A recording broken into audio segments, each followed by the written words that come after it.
ناس كتير لما تقول لها حب روحها او حبي روحه تقولك والروح هتفيدني بايه؟ هقولك هتفيدك بايه وهتفيدك بايه. لما تحب شخص بروحه الروح بتحلو.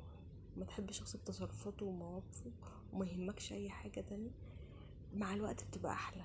والروح الحلوة بتعكس على صاحبها وبتخلي شكله حلو. الفلوس مهمة، ما اختلفناش عليها، بس الفلوس ما بتجيبش الاخلاق، الفلوس ما بتجيبش التربية، الفلوس ما بتجيبش المواقف. لكن لو حد عنده الحاجات دي وما عندوش فلوس يقدر يجيب فلوس. خليكم فاهمين كويس قوي ان الروح الحلوة بتجذب كل شيء حلو، والروح الوحشة مع الوقت بتوحش حياتك. فاختارها بروحها واختاري بروح، والباقي كله سهل وبيجي.